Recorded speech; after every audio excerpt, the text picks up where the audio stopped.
Hello guys. Today I'm going to talk about this black box holo from BlackScale Labs, a product that I bought to do film scanning for my analog film. I think shooting analog film warrants a video in itself, a separate video, so I'm not going to talk about it in this video. If you are interested to learn more why would you want to shoot on film, I suggest to watch this video from Jeremy T. Jeremy T is an amazing photographer and a great YouTuber, a great inspiration for me personally. I highly recommend you check this video if you're interested. But I realized that it's precisely that knowing with film, that what you have in your camera, it is limited, it's really scarce, it really costs you something to make the next picture. That knowing predisposes you to treasure your pictures, and it effortlessly creates a desire in you to care about it just a bit more, to want to make each picture count. As well as if you just want to see how people shoot on film and what experiences you get when you shoot on film and how different film stocks work, I recommend another YouTuber, Steven Tano, who makes a lot of fantastic travel videos about himself, traveling to places and shooting on film. Now back to me and this black box holo. So I bought it to scan my analog film, as I said. I got tired on depending on the lab scanning because of the, let's say, unreliable color balance. And, well, it also costs money to pay a lab to scan my photos. I also didn't want to buy a Plastak or flatbed scanner because, honestly, I still have nightmares of using my old Epson flatbed from way before. I had to deal with things like hairs, dust, rescans. He also only got TIFFs or JPEGs out of it. For me, it was like a long and cumbersome process. Nowadays, camera scanning is a very popular way to scan your photos. Most people already have a digital camera next to their film one, so you only need a light source, a macro lens, and a way how to reliably secure your camera above a flat surface. You shoot your film frames with your digital camera and then basically process the image of a negative in software, either Lightroom, Darktable, or any other software of your choice. There are many ways on how people attempt this online, and some go for a budget setup. For example, white paper on a phone screen with a tripod on top of it, or perhaps something more expensive, a DIY product like a remoted photo enlarger. There are also ready-to-use products if you search camera scanning online. Obviously, I chose this black box holo after reading the review on the 35mmC website. I will put the review link in the description of the video below.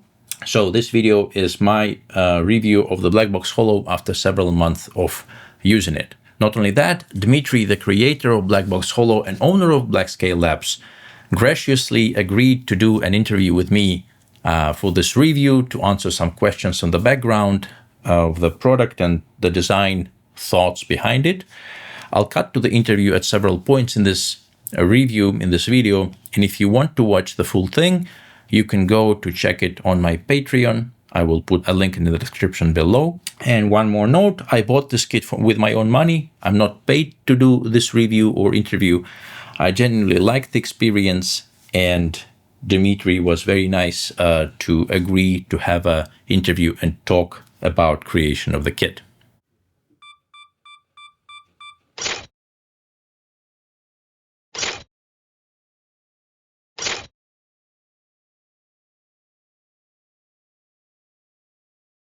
Okay, so first of all, what is a black box holo?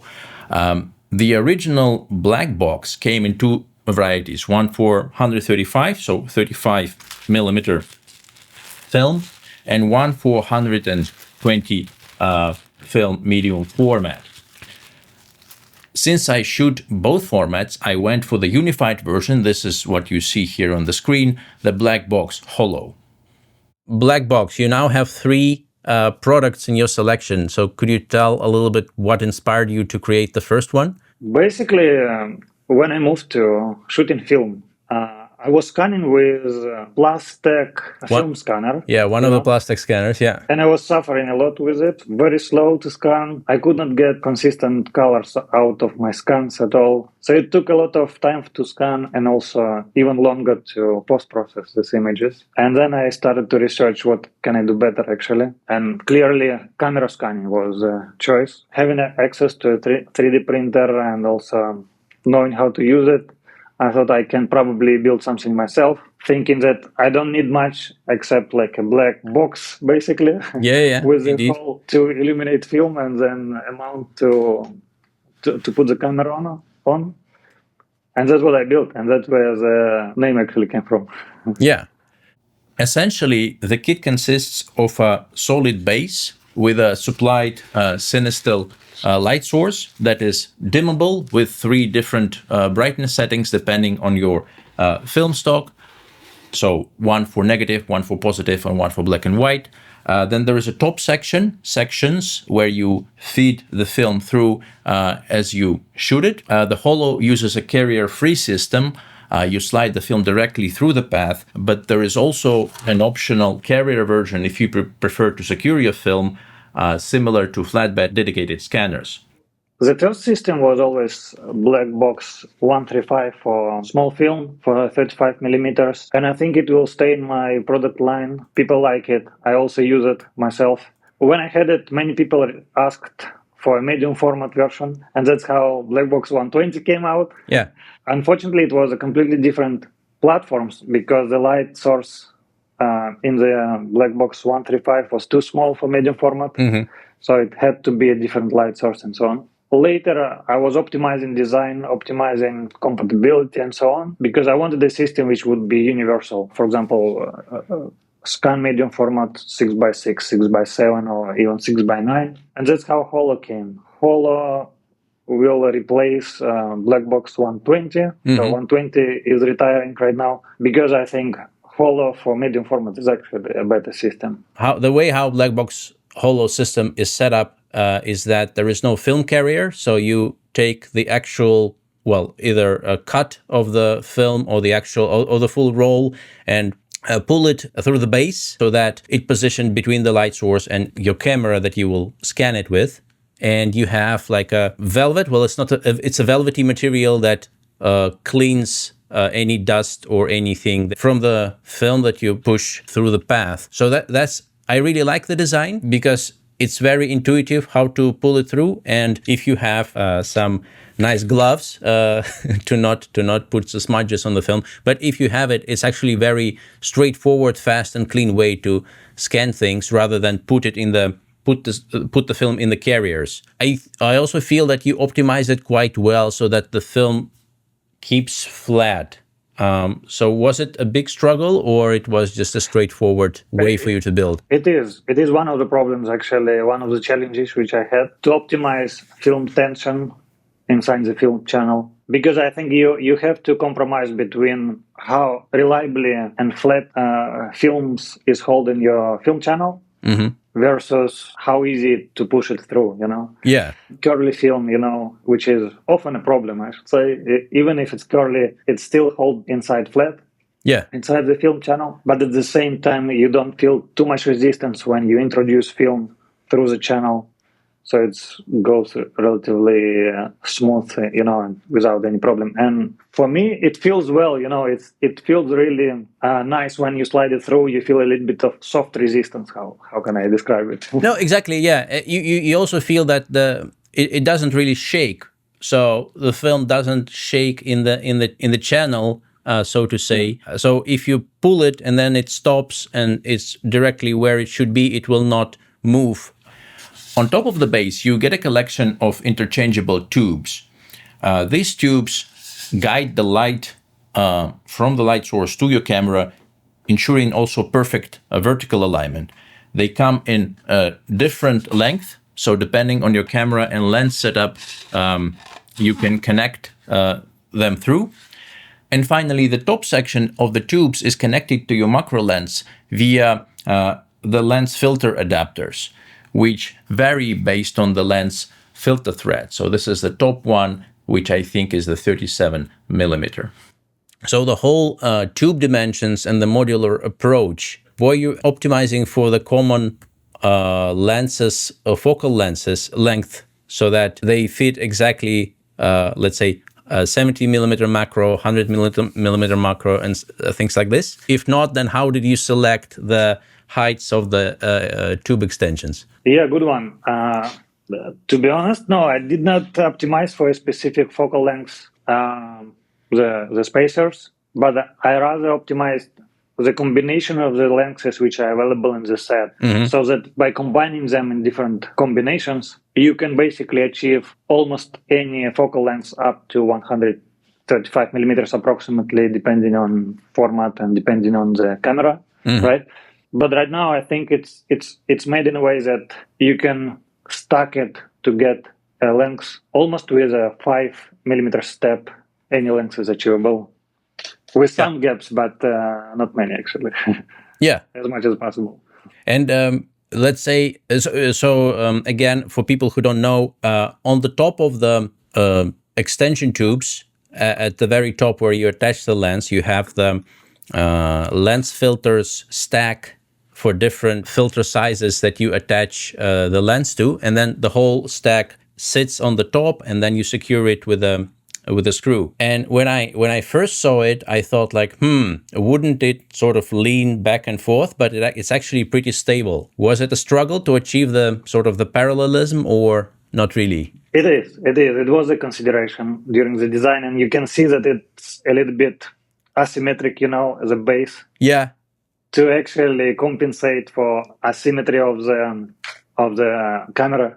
Yeah. On top. So it's compensated a little bit, but also, as you mentioned, the lock on top is essential there. So right now, it's not that camera just stand on top with gravity force, but it's also locked there with a mechanical lock. So everything becomes a rigid structure, and you can actually lift. If you lift the camera, everything lifts with it as a single element, single unit there. So this gives it a rigidity, and also stability. That nothing moves, and also it's quite secure, so nothing falls.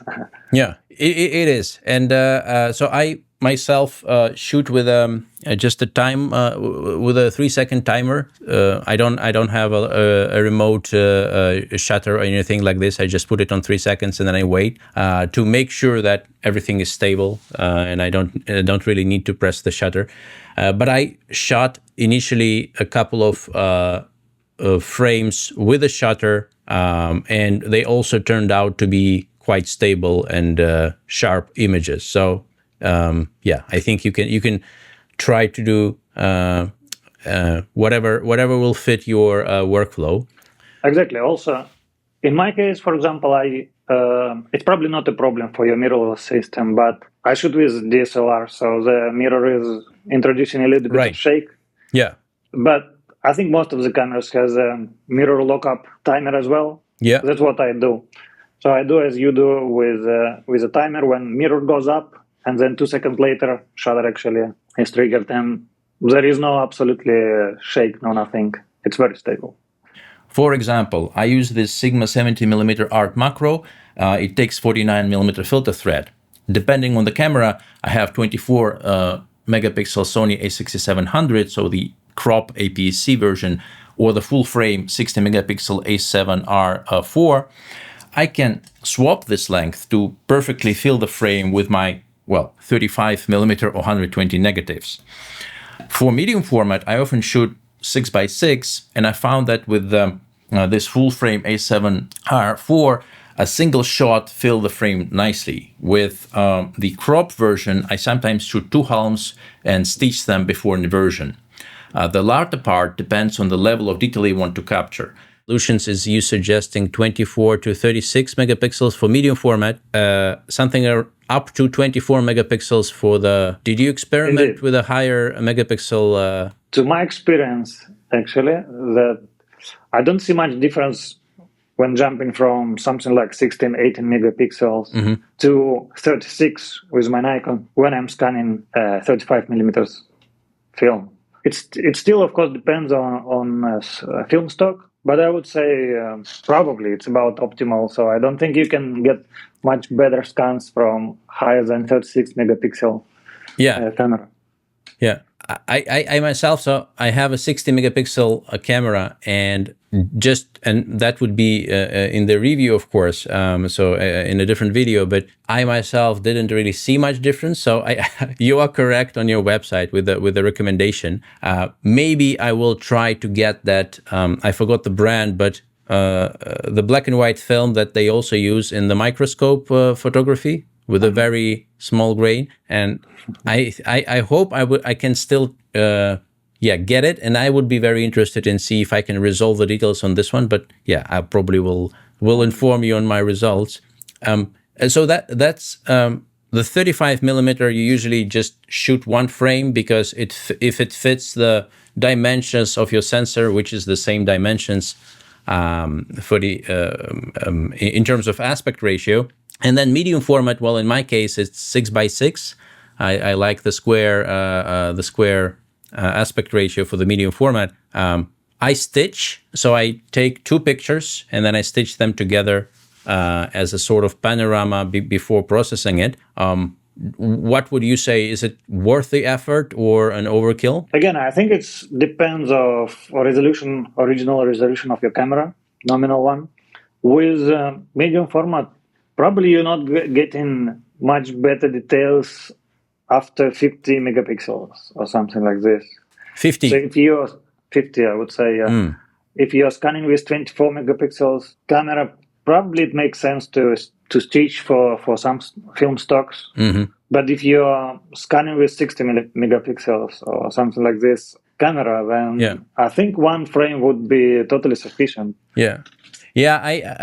So far I have the same, but as I mentioned, my favorite film stocks are the ones with quite a high grain. So I don't think I will see the benefit of the higher resolution scans.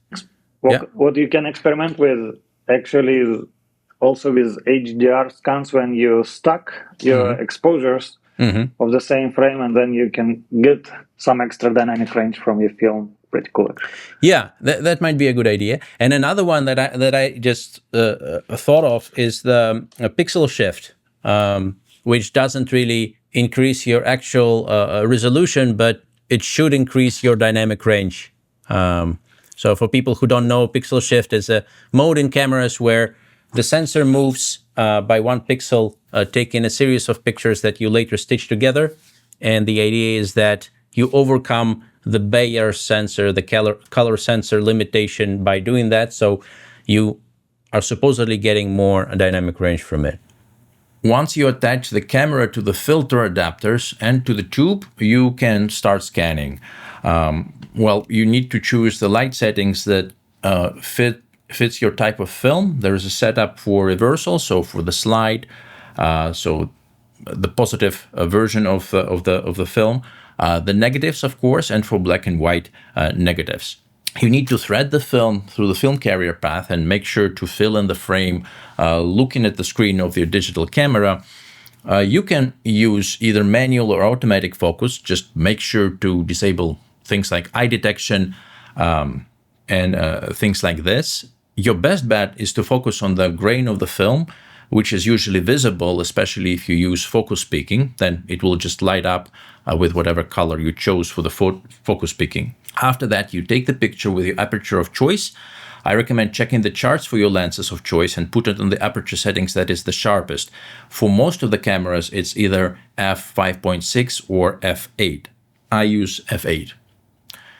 For taking the picture, I suggest best using electronic shutter and either remote trigger or timer to make sure your camera doesn't move. And that's basically it. Once it's set up, the speed is determined by how fast you can pass the film through the carrier. And if your focus is on point, you can get your negative out pretty fast. Compared to traditional scanners, this process is dramatically faster. So if you have a high resolution sensor like the 60 megapixel Sony a7R, like what I have now, you'll get more detail than most commercial scanners that are sort of in a budget region can offer. And then with your raw files, you basically use software to process the negatives. A popular choice for people is BlackScaleLab Pro for Lightroom, which is paid, but there are many other options, also open source. If you use, for example, Darktable, and it has a plugin called NegaDoctor to do the same. So let's talk about the results and experiences. When you captured your negatives, you obviously need to process them to get the actual image.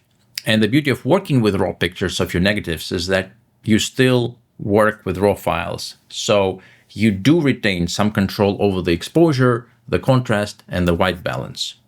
I personally use the BlackScaleLab Pro plugin for Lightroom. I think it's sort of the industry standard for film scanning. I'm not going to go into the details on all the preferences of this module, but it is very, very versatile, and it also includes a lot of presets for known film stocks and very good automatic mode. The only thing that NLP asks you to do is to do the white balance on the frame picture itself. For example, by pointing the white balance tool on the frame of the picture and then running the NLP, it provides a lot of versatile controls already from within the plugin that you can play with. However, I am also a very lazy person, so in the BlackScaleLab Pro, I like to use the Frontier preset. It usually gives me a very accurate picture from the get-go, and as you can see on the screen, the results are usually very nice. You can still adjust and play with the settings to what your heart desires. That's absolutely possible, but even the default settings, as you see, are already quite nice. You don't really need to have as much resolution as possible. For example, as I said, I have the 60 megapixel Sony. The only thing with the 60 megapixels, the worst thing is that it costs a lot of space to store those files. For me, it works because I can scan one picture of the 120 film, so 6x6 film, without stitching. For 24 megapixel camera scanning, I prefer to take, as I said, two pictures and stitch them together. So there are different levels of resolution you can achieve with film scanning.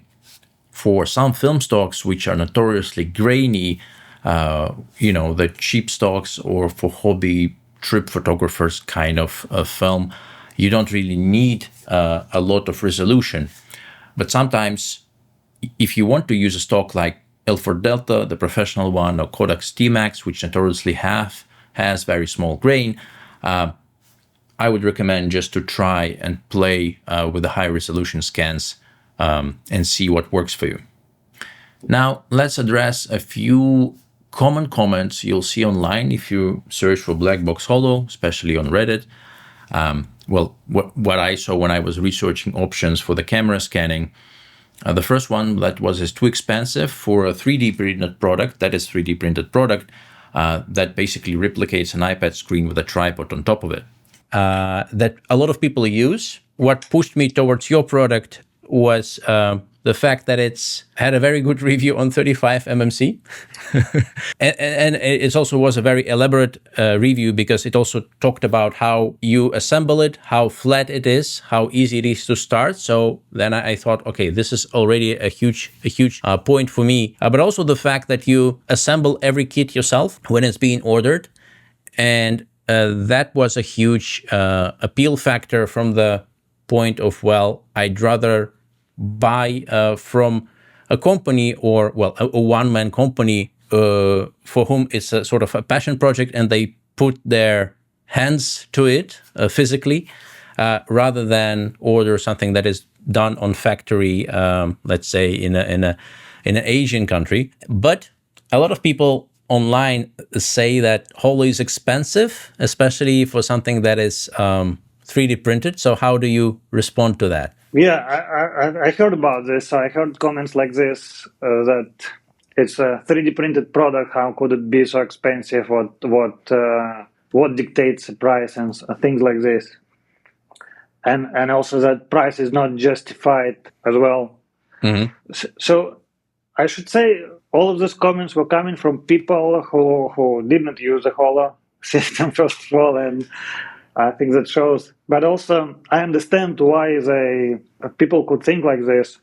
There is kind of a, how to say, opinion, that 3D products are of bad quality. Mm-hmm. And I understand where it comes from, because indeed, if you shop online, you would find millions of products which are indeed of a bad quality and not designed properly, and where 3D printing is used because it's cheap and easily accessible only. But at the same time, I think it will change soon, because good designs are taking their time. They've been introduced, and 3D printing gives actually a lot of advantages in the production process. For example, I use in a medium format system masks to adapt for different formats, and they're magnetically attached, and magnets they're embedded into the parts, which is basically impossible to do in any other way. So I think when 3D printing is used properly and actually is taken advantage of, you can build very high quality and smart products with it. It could have its disadvantages as well, clearly, but it's easy to navigate between them, I believe. So in my products, I try to do this as much as possible. For example, film channel in Holo system is not 3D printed, to make sure that the parts which are touching the film when you slide it through, they are as smooth as possible and will never scratch your film. So this is difficult to achieve with 3D printing, indeed. And that's why I have to kind of balance between different manufacturing process, different parts here, and I think it works well. So despite being 3D printed product, it's reasonable quality. It's very good. Yeah, I totally agree. And well, I don't mind that it's 3D printing. I have nothing against it. Of course, it would be cooler if it was, milled from one-piece aluminum like Apple products. But yeah, of course, I understand the difference between a company like Apple and a one person for whom it's more like a growed up out of a passion project. So how much? But yeah. What I also wanted to mention is that 3D printing gives me this opportunity for a very short feedback cycle.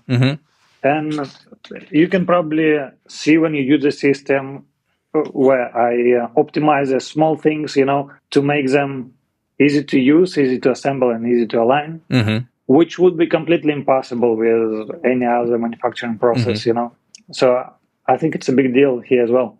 Definitely, yeah. So how much time usually goes for you of assembling one kit?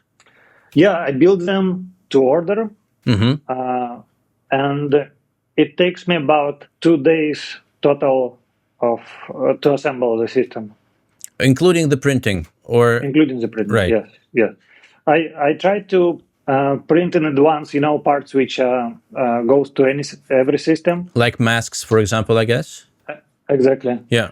And this allows me to reduce order fulfillment time a little bit, but it's still at least 1.5 days. That's what it takes me. Yeah. Before you ship, you obviously check it, right? So how do you usually do the quality control? I pre-assemble every system myself. Then I have a sample film, one of my old rolls, which I guide through to make sure that tension is right, and film goes without any scratches or anything. And this basically gives me, peace of mind that everything works well and will work well for the customer as well. And then you mentioned 2 days, and I know that you have this is let's say not your full-time job.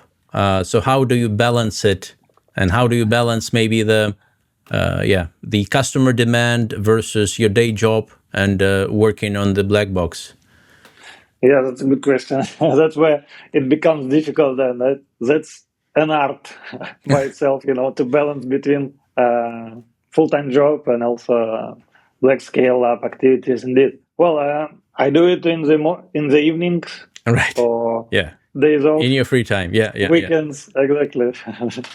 So to wrap up, the BlackBox HOLO, in my opinion, makes camera scanning easy and genuinely enjoyable. It's very fast, it's precise out of the box, it eliminates most of the headaches of traditional scanning through a scanner, and also removes the dependency on the lab to scan your film, which also costs money. If you're getting into film photography or already in it fully, but were thinking of a nice tool to assist you in scanning, I can't recommend BlackBox HOLO enough. Thanks, Dmitry, to having an interview with me. If you want to see the full interview with him, it's available on my Patreon, and I put a link in the description below.